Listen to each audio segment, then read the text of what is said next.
तर नमस्कार मित्रांनो, सर्पमित्र विजय सूर्यवंशी या यूट्यूब चॅनलचे सर्वांचं स्वागत आहे। आज आपण बघा खटाव तालुक्यामध्ये सातारा जिल्हा कलेडोन बेलेवाडी या ठिकाणी पोहोचलेलो आहे। तर एक नाग जातीचा साप त्यांना दिसला होता बघा, या फरशीच्या पाठीमागे आहे। दाखवू का? तर आपण दाखवायला नाही, थांबा 2 मिनिटं। तर काय झालंय दाखवायच्याच नाही हो।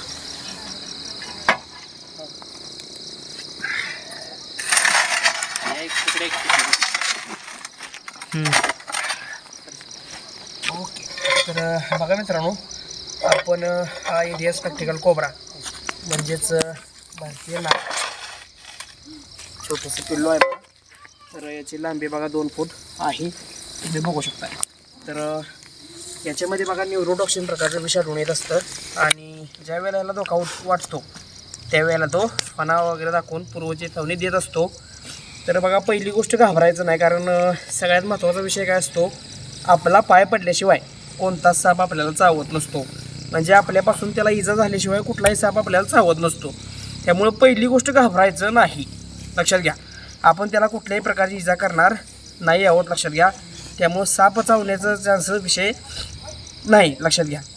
ज्या वेळेला आपण त्याला लय दिवस तो त्रास देतो, हे बघा आता जेव्हा मी गुडघा हलवतोय त्यावेळेला ती हलती वस्तू बघून तो फणा वगैरे दाखवण्याचा प्रयत्न करतोय। फण्याच्या पाठीमागं मोडी लिपीतला 10चा अंक आपल्याला दिसतोय बघा, याला म्हणायचं मोडी लिपीतला 10चा अंक। तर बघा मित्रांनो, या चष्मेधारी नाग म्हटलं जातं याला, कारण त्याच्या 2 गोल दिसतात कळतं। तर त्याच्या पोटाकडचा जो भाग आहे तो अतिसंवेदनशील असतो, त्यामुळं त्याला कंपनं, धरणीची कंपनं त्याला जाणवत असतात, लक्षात घ्या। तर त्याला कंपनं जाणवल्यामुळं त्याला आजूबाजूला कोण आलेलं शत्रू वगैरे असेल तर ते समजून येत असतं। तर गाडीची भरणी घेता का दादा? हां, हाय गाडीला भरणी बघा। तर बघा मित्रांनो, व्हिडिओ बघून कोणीही सापाला पकडण्याचा प्रयत्न करू नका, कारण साप असतो आणि ज्या वेळेला त्याला धोका वाटतो त्याच वेळेला साप हल्ला करत असतो, लक्षात घ्या। त्यामुळं आता ही छोटंसं पिल्लू असल्यामुळं थोडंसं लवकर जाणार नाही लवकरात, आणि रात्रीच्या वेळेला साप सगळे ॲक्टिव्ह असतात, लक्षात घ्या। रेस्क्यू करणाऱ्यांनी नम्रतेची विनंती आहे, साप पकडत असताना एकदम काळजीपूर्वक, जेणेकरून आपल्याला काही इजा होणार नाही याची दक्षता घेऊन सापाला पकडायचं आहे।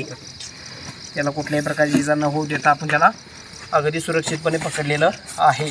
तर बघा मित्रांनो, माहिती आवडली असेल तर लाईक करा, शेअर करा। आपल्या सर्व मित्र विजय सूर्यवंशी या यूट्यूब चॅनलला सबस्क्राईब करून बाजू बेल आयकॉन बटन दाबून ऑलचं ऑप्शन क्लिक करायला विसरू नका। दुसरी गोष्ट बघा, सगळ्यात महत्त्वाचे, कॅमेरामॅनचं जे काय काम असतं, चित्रीकरण करणं, तुमच्यापर्यंत पोहोचवणं, अतिशय महत्त्वाचं काम। आपल्यासोबत आज आशू पवार उपस्थित आहे, त्यांचं मनापासून खूप खूप धन्यवाद। दादा, कॉल कोणी केला? सूरज शिंदे यांनी आपल्याला कॉल केला, त्यांचं मनापासून धन्यवाद। बघा, त्यांच्यामुळे हा जीव वाचवायला आपल्याला मदत झालेली आहे, निसर्ग वाचवायला मदत झालेली आहे, त्यांचं मनापासून खूप खूप धन्यवाद। तर बघा मित्रांनो, नुकताच पकडलेला आपण हा इंडियन स्पेक्टिकल कोब्रा म्हणजेच भारतीय नाग बघा कशा प्रकारे फणा वगैरे दाखवतोय आपल्याला। तर अप्रतिम असा फणा तो दाखवून पूर्व चेतावणी देतोय।